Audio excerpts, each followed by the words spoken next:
The sound of 24 men shouting morphed into a cacophonous soundtrack as I did my work. The rage had taken over as easily as a wet bar of soap slips from your hand in the shower. I had donned it like a tailored suit, warm and form-fitting, and made just for me. With my left hand, I gripped Sullivan's neck, keeping him pressed to the ground. I drove my right fist into his face for the 4th time, feeling his orbital collapse under the pointy ridges of my knuckles. Sullivan, a much bigger man than me, had thought he could spout off and I wouldn't do anything. And it was true. I had a habit of letting the anger build up inside until it burst out. He had been messing with me in the yard for weeks, poking and prodding and eliciting laughs from his Aryan Nation friends. Without thinking too much about it, I had stored up his words, packing them away like precious and fragile figurines until I could smash them to bits in a fit of rage. Now, as I straddled him and split his eyebrow open with another punch, the gathered inmates shouted, some of them with glee, others with dismay. I felt something crack in my hand with the punch, a blade of pain traveling up my arm. But I didn't stop. I gritted my teeth and punched again, taking the pain. It wouldn't be long now until the guards came to break the little fight up. I had to make it count. The rage guided me to pull my left hand from his throat. My next punch went straight into his windpipe, crunching it down with a sound like biting into a Rice Krispies treat. Then the guards were shouting and elbowing and pulling me off Sullivan. Jesus Christ, Moya! One guard said. I recognized his voice. His name was Dumas, but all the D-Block inmates called him Dumbass behind his back. What the hell did I tell you would happen if you got into another fight? He asked, pulling me away with another guard. You're gone, man! You're fucking gone now! The rage didn't care, which meant, for the time being, I didn't care. I watched Sullivan claw at his neck, feet kicking at the dirt as he struggled to breathe. I smiled as his face changed colors, but even then, I knew that when the rage was gone, I wouldn't be smiling. Not one bit. What the hell is this place? I asked the guard who led me down the windowless concrete hall. Shut up, he said. Another 2 guards walked behind us, silent, weapons held ready. I walked slowly. My steps were short because of the shackles on my ankles. My hands were bound to a chain around my waist. It had been about 24 hours since my fight with Sullivan at the prison. I had been transported out of the Menard Correctional Center, but I didn't know where I was now.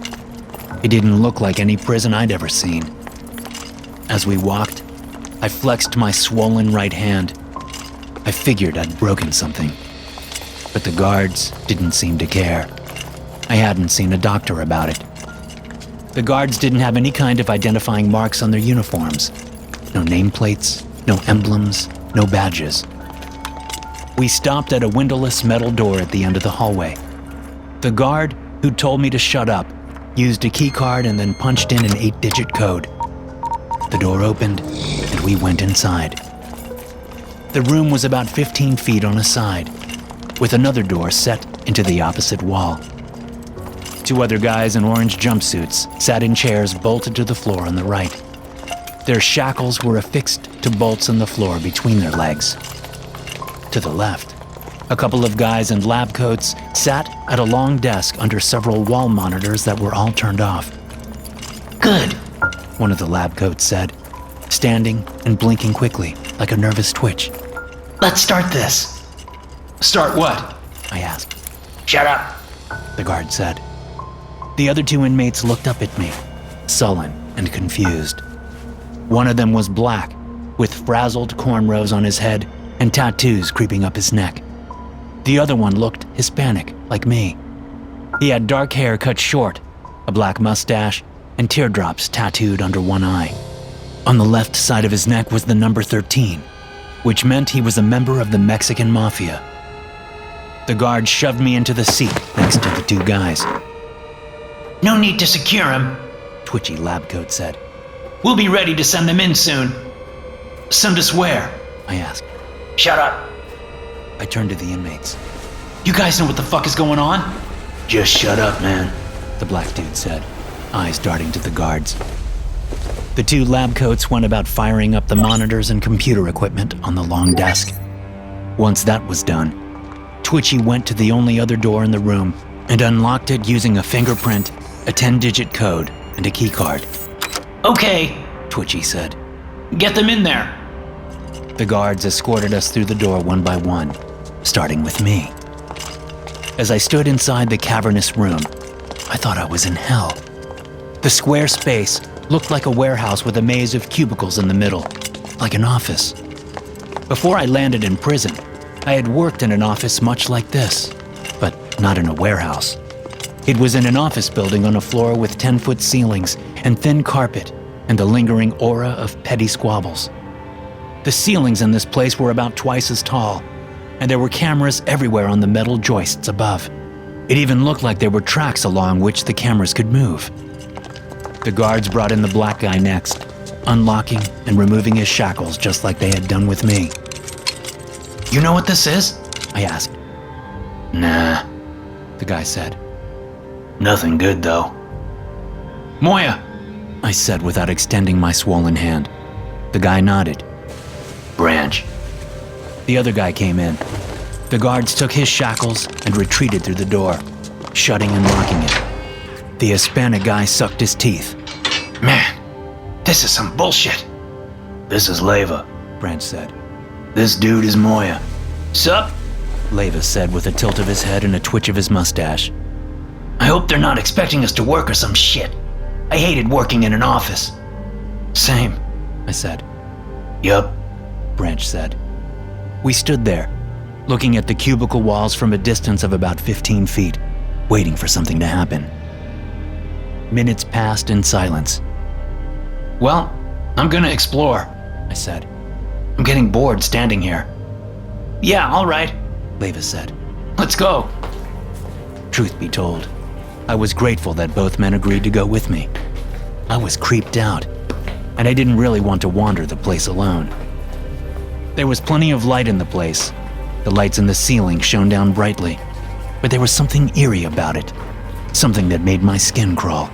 We moved into the maze of cubicles, a feeling of claustrophobia creeping up on me. The walls were much taller than your average office cubicles. They were a good 10 feet tall. I looked overhead and saw a camera following us on a track in the ceiling. We followed the passageway, which turned to the right and opened into a wide space that was made to look like a living room. A couch and a coffee table sat across from a television on a wooden TV stand. A recliner took up one corner. A side table with a lamp sat on either side of the couch. We quickly checked and found that none of the electronics were plugged in. There were no outlets that we could find.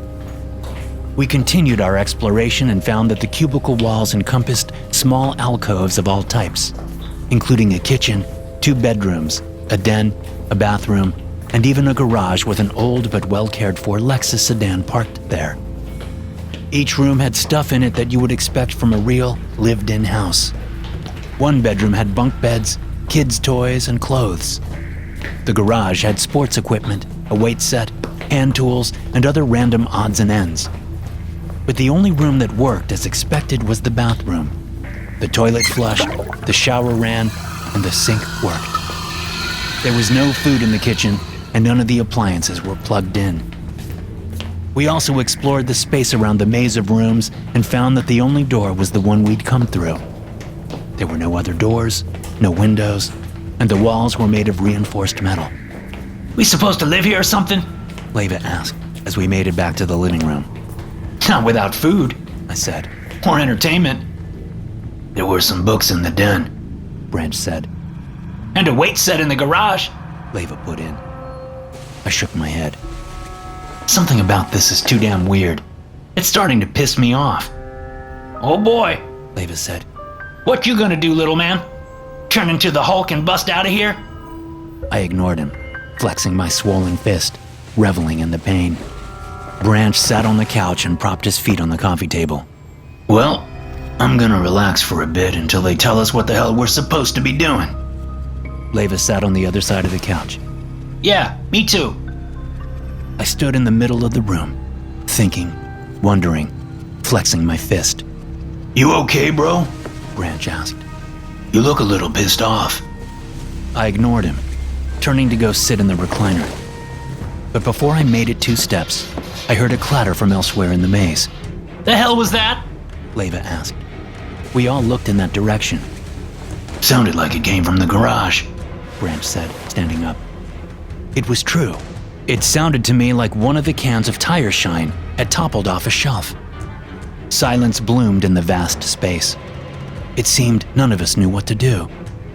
We all stayed in our spots, looking in that direction, although we couldn't see into the garage any more than we could see into any of the other alcoves. It was clear that whoever had designed the place did that on purpose. Another sound bounced around the room, its source closer. Being the nearest, I stepped back, still staring. I sensed the other 2 men standing behind me. 2 long, spindly legs crested the top of a nearby cubicle wall, sending fear slicing into my heart. 2 more legs and an arachnoid head appeared.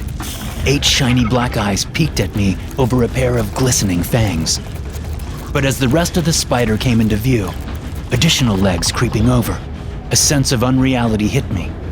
The spider's body looked like it was made from a basketball. It was certainly as big as a basketball, the legs a good 12 inches long each.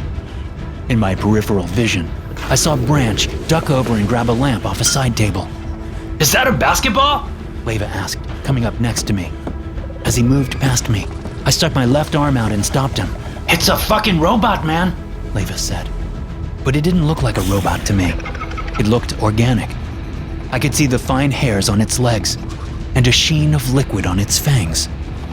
The spider stared at us from its perch atop the wall, unblinking eyes beaming with the promise of menace.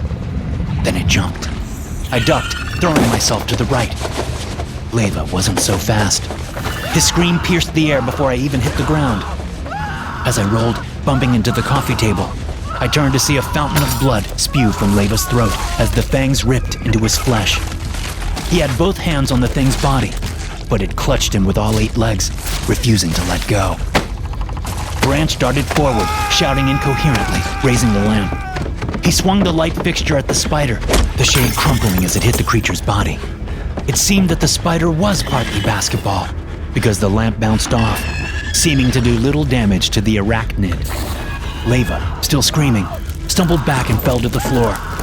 The spider moved up, fangs stabbing into his face as it continued its attack.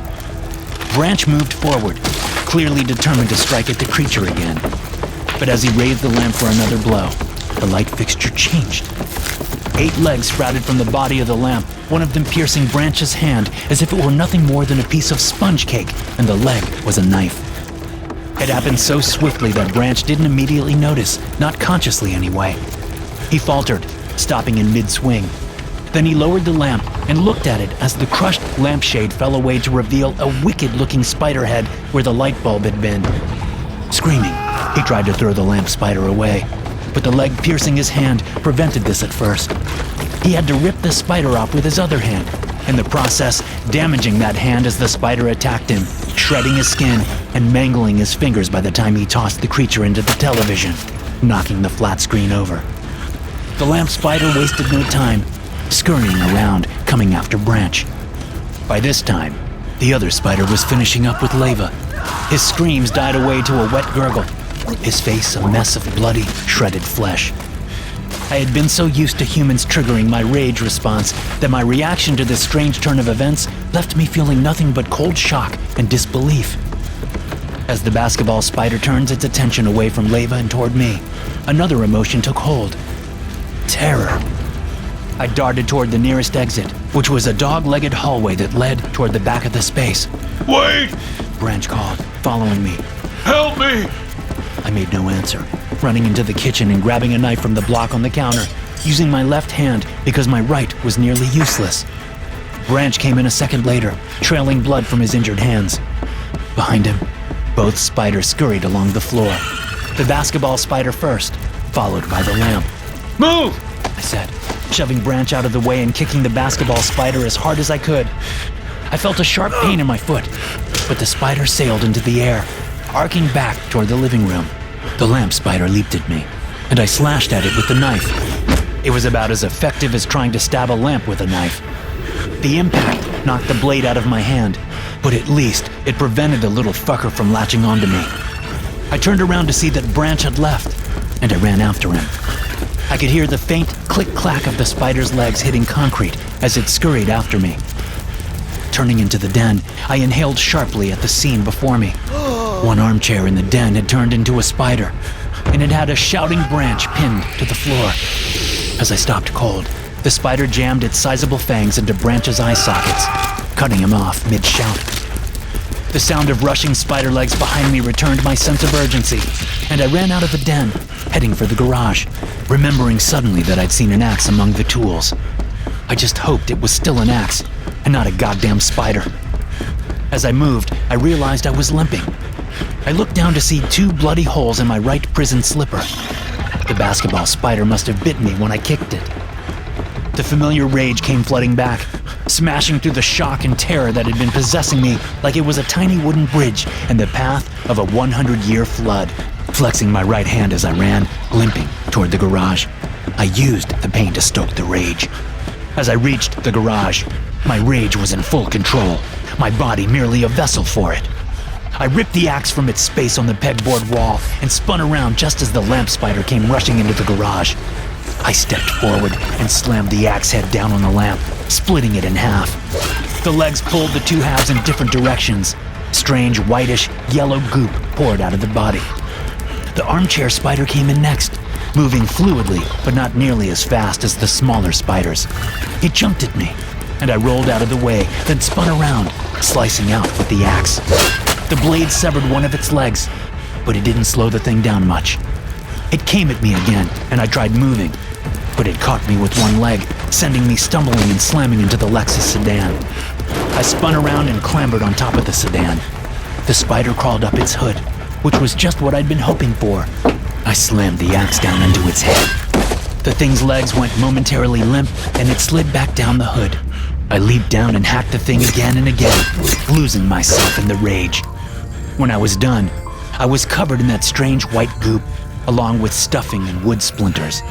The armchair spider lay on the floor in dozens of pieces. Huffing, I stared down at the thing, sweat dripping off my nose. The rage was fading away. Then something jumped onto my back. I shouted in pain as twin fangs stabbed into the back of my neck. Reversing the axe, I whipped it up and over my head, hitting the creature on my back. A rush of air escaped the spider, and I felt its legs lose their grip. It fell off a moment later. I spun around to see the basketball spider writhing on the floor as it flattened, some of that goop spewing out along with the air. It stopped writhing after I slammed the axe head into it once more. After stepping over to the Lexus, I took a deep breath and leaned against the car. Little fuckers, I said to the remains of the spiders. The Lexus shifted under me. I jumped away from the vehicle to see 8 legs sprouting from the sides of the luxury sedan, and a head with giant fangs forming at the grill. You gotta be shitting me, I said wearily, raising the axe. SCP-3023 is a phenomenon in which an object will abruptly develop an arachnoid form and gain motility in the presence of humans. Instances will behave erratically, moving around their vicinity at random and using their legs and pincers to attack anything they come in contact with. Instances display speed, durability, and physical strength far over what their structure and composition should allow. Destruction or dismemberment of the object is sufficient to cause anomalous properties to cease. Without interference, this occurs irregularly, with an average of 2 months between occurrences. However, in exploring the source of this anomaly, Foundation researchers have been able to prompt objects to transform into instances of SCP-3023. The potential military and covert operations uses of SCP-3023 cannot be overstated. As such, the O5 Council has approved the use of D-Class personnel for continued testing. Hey guys, thanks for listening. Be sure to subscribe to the podcast for more SCP stories like this one. You can also check out some more episodes from the SCP Experience podcast here. I'll see you in the next one.